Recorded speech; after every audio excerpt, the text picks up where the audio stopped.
power of the heart. Finding your inner wisdom. The power of the heart. Finding the power of the Finding heart. the power of the heart. The power Power of of the power of the heart. 让我们寻回心的力量。 the Power power of the heart. Thank you for joining us today. My name is Yuru Chao. You are tuning in to the Power of the Heart on Dai Radio. Recently, Tzu Chi US starts a book donation program for hotels and prisons because they found Jing Si aphorism helped to unlock inmates' mind. Jing Si aphorism has helped ease the long and endless time behind bars for some of the inmates. We see that reading Jing Si aphorism soothes the angry hearts of inmates. I will read you some letters from prison in the greater New York and Las Vegas area. Number 1, this letter says, I am incarcerated for about 4 years now, awaiting trial on a capital death penalty case. The only practice that has gotten me through this chapter of my life is the practices of Buddhism. Currently, the only book that our chaplain has for us is the Jing Si aphorism. My favorite Jing Si aphorism is, if you don't do something meaningful, your life will pass in vain. But if you work increasingly for the betterment of mankind, yours will be a beautiful life. The next letter, I'm serving a life sentence, have 25 years almost done. The Jing Si aphorism is such a wonderful book, full of sayings that are so true. It is unbelievable. Love the articles in the journal. So kind and carry articles. The true essence of a bodhisattva. I would love to donate money. I'll be able to donate $3 a month, but it might not be every month, though. Prisons pays varies. Starting the middle of next month, I think I can donate $3 if it will be alright. The next letter says, I have been incarcerated since 17. I'm now 44 years old and serving a life sentence for second-degree murder. My years have been spent teaching moral and ethical values to fellow prisoners. I enjoy the work of doing my tiny portion in contributing to the well-being of others. Already, I have been sharing the wonderful literature you send that are Jing Si aphorism with officers too. Very good little book. I will also encourage the guys to communicate with you, if that's okay. I am very interested in your organization's work, and I'm forever looking for ways to share the compassionate, moral, and ethical works going on outside this place, in hope of inspiring the men here incarcerated to do a great deal more for themselves and their communities. The next letter says, what interests me with Tzu Chi is the aspect of engaged Buddhism.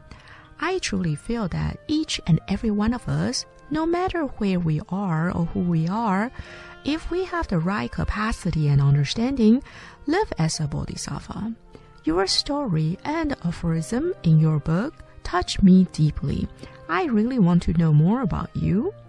The next letter, it says, we have no volunteer to come in and do a Buddha service, so I become a Dharma teacher by default. There are 9 members in our Sangha. I now use Jing Si aphorism as a daily devotional and use this book as Dharma tool for the Sangha. I also like to share with you my favorite Jing Si aphorism is, when we are walking, we need to lift our back foot up in order to take a step forward. I can assist financially or through volunteering as of right now. However, I really want to become a part of Tzu Chi in my future. I turned 31 a few days ago and couldn't receive a better present than knowing about Tzu Chi.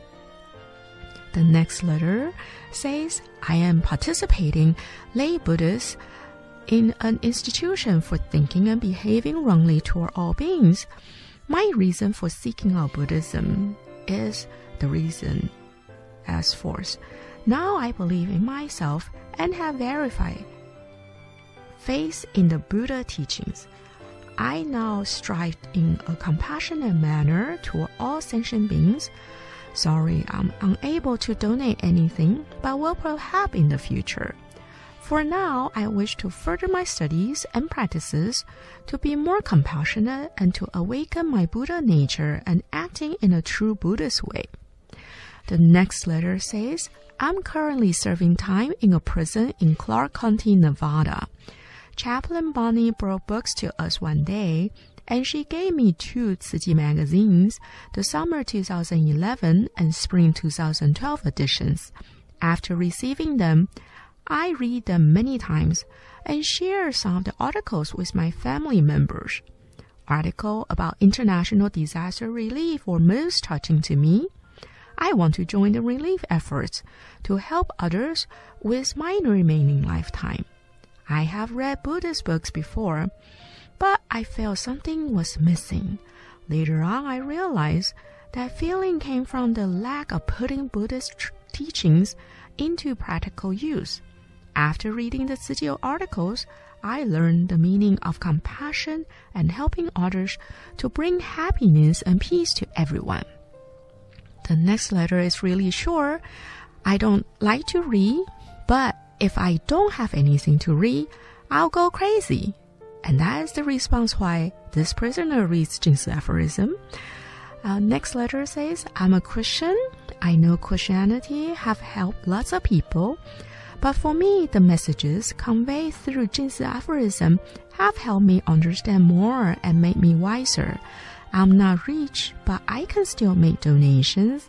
I really hope to give back to this kind world.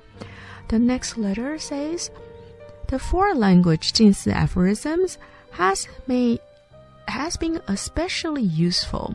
For example, an inmate and his Vietnamese wife usually communicate only through body language as they lack a common language. The couple has been separated since the husband was sent to prison, and it's difficult for them to communicate by phone or mail. After learning that Jing Si aphorism has been translated into different languages, he immediately requested one as a communicative tool. Tzu Chi delivered the Vietnamese version to him, and sincerely wished that the Vietnamese version of Jing Si aphorism held true love blossom between this couple. We see that with sincerity of heart, purity of heart, and greatness of vows, Tzu Chi volunteers bravely reach out to help inmates who are suffering in prisons and have provided them with spiritual food of Dharma. From these inmates' letter, we see their yearning to purify their mind, taming their affliction, and overcoming their unwholesome tendency in daily living. Indeed, wisdom and compassion is for everyone and is needed everywhere. Today we'll read and discuss touching the spirit of the 3 refuge. In our program today, we'll begin with reading of this teaching by Dharma Master Derling from Jing Si Abode English editorial team. Then, after a short break, we'll discuss this teaching with Master Derling to explore Master Cheng Yan's profound wisdom. In our program, you'll also hear other people around the world and their favorite Jing Si aphorisms.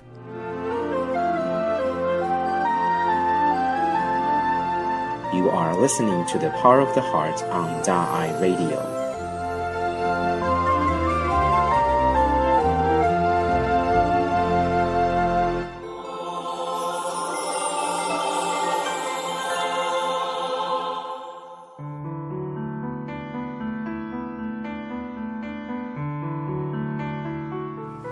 The Power of the Heart, Part 1, A Spiritual Perspective on Life.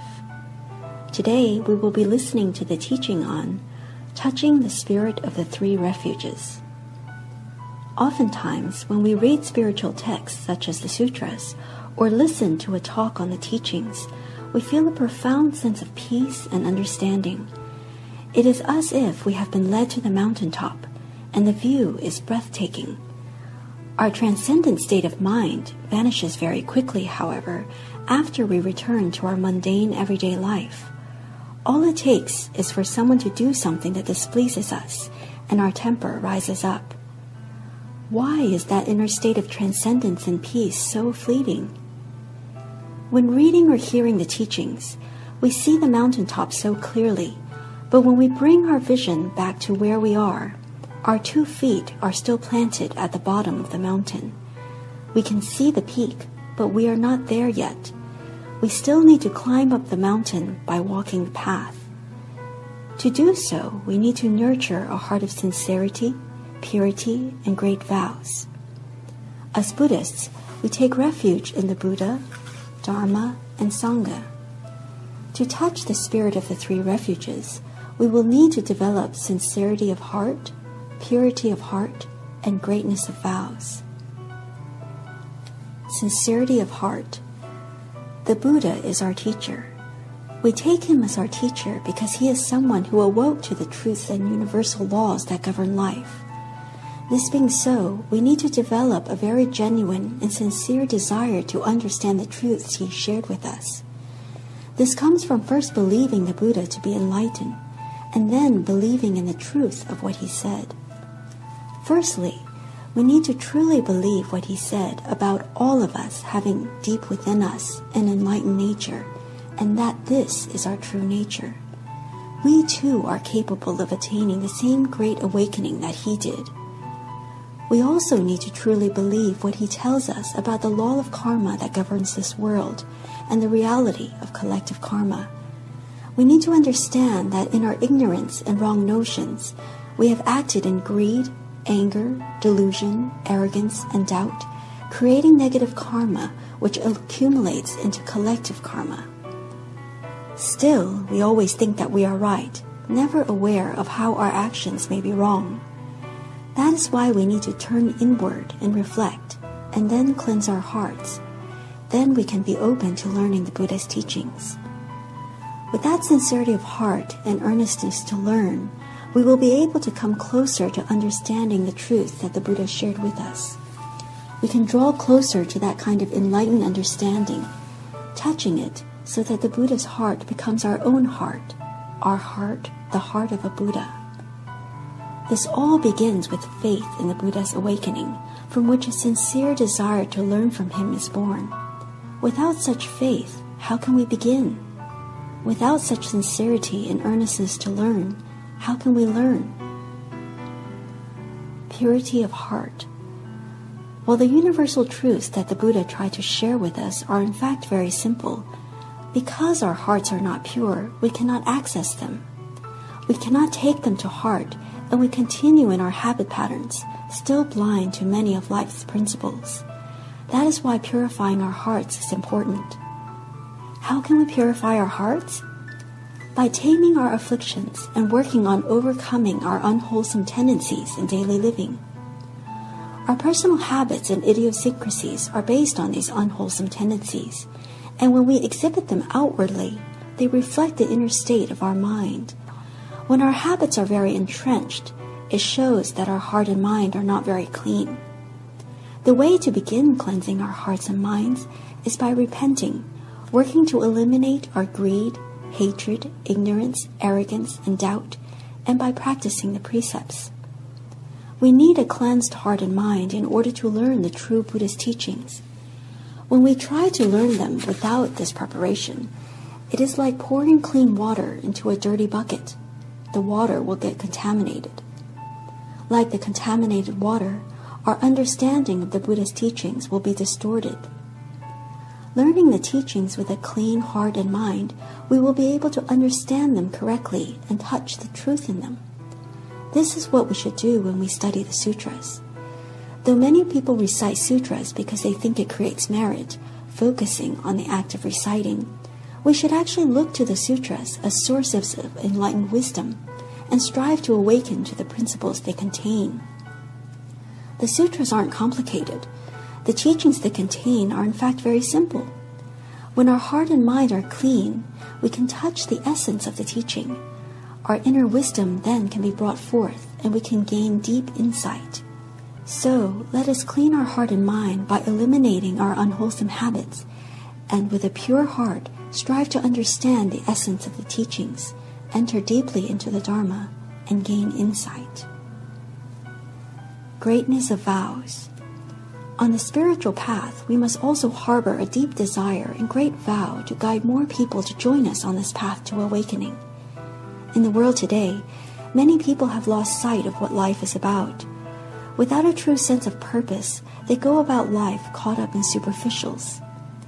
We need to give rise to a sincere desire to help people come to understand and live out life's true meaning. In our hearts, there needs to be such a great selfless vow. If more people can come to understand the Buddha's authentic teaching, they will gain wisdom and comprehend life's true value. Sincerity of heart, purity of heart, and greatness of vows are essential in our spiritual practice. Sincerity of heart means a sincere wish to understand the Buddha's heart and the truth he awakened to. Purity of heart means genuine effort to cleanse our hearts so that we can touch the simple truth of the Buddha's teachings. Greatness of vows means harboring a deep aspiration to inspire others to join us in walking the path. It is with such a heart that we should practice as Buddhists.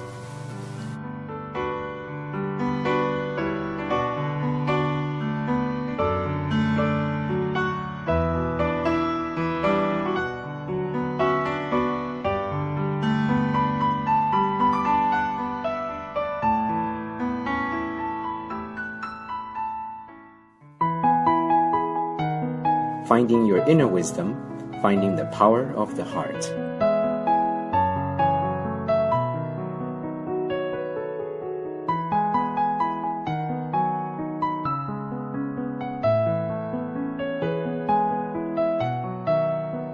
Our special guest today is Dharma Master Deling. She came from Jin-Si Abode, the spiritual home for all Tzu Chi volunteers in the world. Master Deling has been with Jin-Si Abode for more than 10 years. She grows up in the U.S. and finishes her education in the U.S. As soon as she graduated, she returned to follow Master Cheng Yen without a day delay. Welcome to the program, Master Deling. Hello, everyone. We just heard a teaching from Dharma Master Cheng Yen about touching the spirit of three refugees.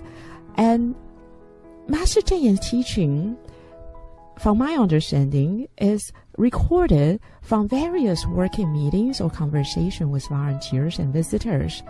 So for us to truly understand Master's teaching and see things from Master's eye, I find it very helpful to recreate a scene where Master teaching is coming from.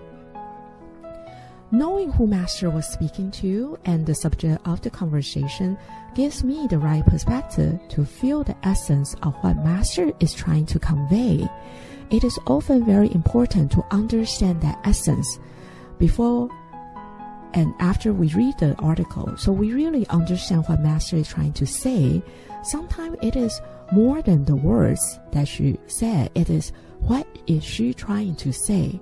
What's in her mind when she delivered this message?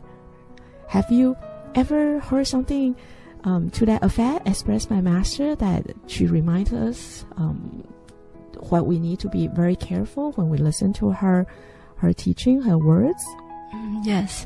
She often says that when she's saying something, actually, she really hopes that you can understand her intention, what she's trying to convey, because sometimes she's not sure if the word she's using is exactly the one that can convey the message, but she hopes you can understand where she's coming from.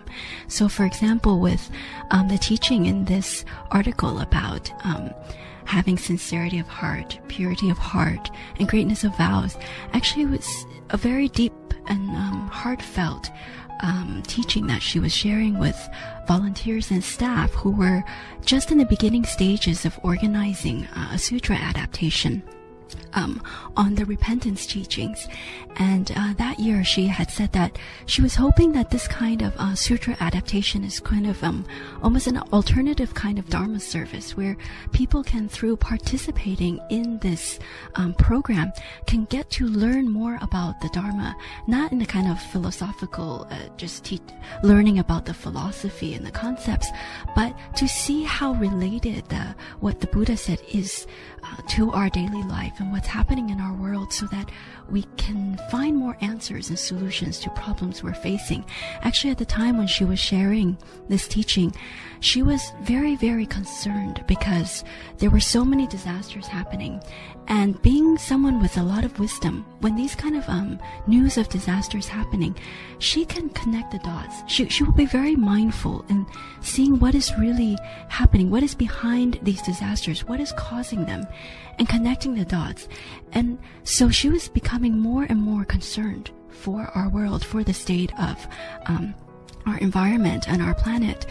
And she was noticing that it seems that a lot of people in the public don't realize that actually global warming is becoming more and more of an issue. It's not something far off, but already disasters are happening. So she felt that maybe one of the reasons people were not really seeing this and realizing this was because somehow our inner wisdom has been buried away. So we're kind of caught up in our own everyday life without being able to see the bigger picture. So she wanted the sutra adaptation to be kind of like a wake-up call. And she hoped that through this adaptation, that by participating in it, people can give rise to that kind of sincerity of heart and purity of heart and greatness of vows, so that with these, they can start to see things more clearly. So in a way, she was trying to let the volunteers and the staff know that the hope is for this program to bring out and inspire in everyone these three very key elements in our sort of day-to-day life. If we can live with this sincerity of heart, if we can keep working on purifying our hearts, and if we can always remember not to just live for ourselves, but to have the great vow of contributing what we can for the greater good, for the common good, then that will really be the solution to helping turn a lot of the things around in our world. And she also shared that at the same time, for all of us participating in this program, that we should not forget that this is because sincerity of heart and purity of heart and greatness of vows is kind of what we hope to inspire in people. At the same time, that is the attitude that we should have when we get involved in this work. So I think she was catering it to this project because that was sort of the issue at hand. But at the same time, she was pointing out a very key element in what we need to always keep in mind to help us in our daily life, because a lot of times we get caught up in the work we do and it can get very frustrating. But if we can remember what it is for, that we need to approach it with sincerity of heart. What does that mean? We need to approach it with purity of heart. What does that mean? We need to have greatness of vows when we're doing this. What does that mean? If we can sort of almost use these to guide ourselves back to the ultimate purpose, then we can really get ourselves on track and can rise above a lot of the difficulties that we encounter. So she must notice something that's going on among the staff and volunteers. She probably have been speaking about all these things, all these events, occurrence of all the different events around the world with such a greater frequency, and she speak with such an urgency for so long now, and yet she's not seeing the same urgency replicated in her audience, namely the staff and the volunteers who listen to her teaching all the time. And that is why she needed to point out to people what is missing. That don't just listen to her teaching as if studying some words and repeating those words and just saying the words. Actually, they need to put it to practice. But seeing they have difficulty in putting into practice, so she point out the way to everyone, the direction on taking her words to practice need to have sincerity of heart, pureness of heart, and greatness of vow. Otherwise, it's like she's talking, people are listening, but they are not getting it. And she has been teaching for so many years, and she keep on repeating this message again and again, and she's afraid that time is running out, and then she had to be more specific about what else that we need to do to really get the message that she's trying to convey to us. Right, it's very true. She often says that everything depends on our mind or our heart. And I think what she's noticing is that when we're not in the right frame of mind, it's like we're not on the same wavelength. And so at the same time, what she will see is that she's she's sharing with us a lot of teachings that can really help us in the work that we do and the problems that we encounter. But somehow, because we're not in the right frame of mind to listen to her, it's like we're not getting it, and so we continue to suffer. And so being very compassionate also, she feels that why is it that we cannot understand? And so I think when she was sharing these, pointing out these three elements, and then tying them to the relationship with three refuges, she was trying to share with us, okay, every day, when in our morning service and in our evening service, we always recite the three refuges. But actually, what is that about? It's not just the refuges, but it's that spirit we should bring out.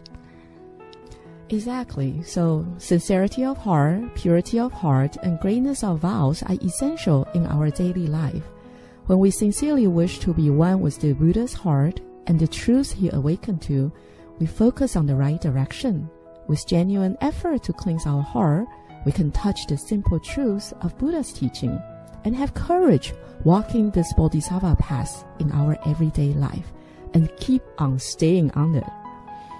Harboring a deep aspiration to inspire others to join us in walking this Bodhisattva path can get things done one step at a time.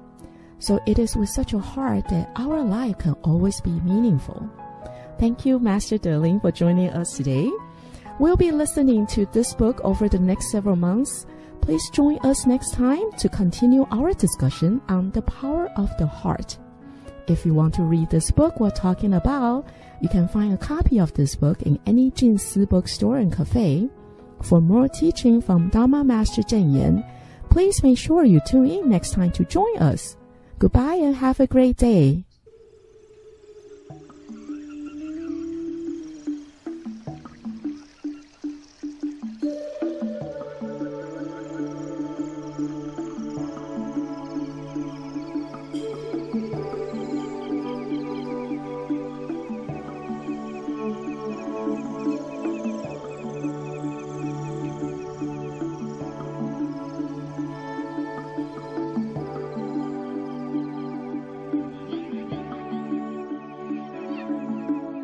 Nature is forever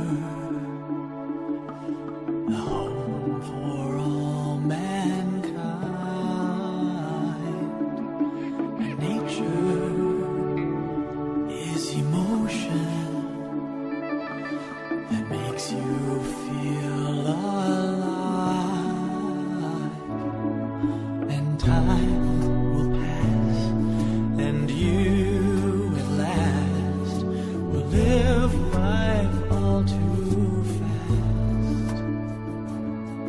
So slow the pace and lift your face, and heaven will remind you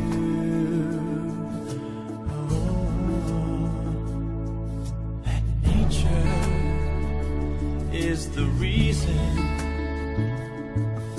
that everything is fine. But nature needs attention. We're running out of time, and soon you'll learn that it's your turn to take her back to you. Change must come one by one. It has to start with you.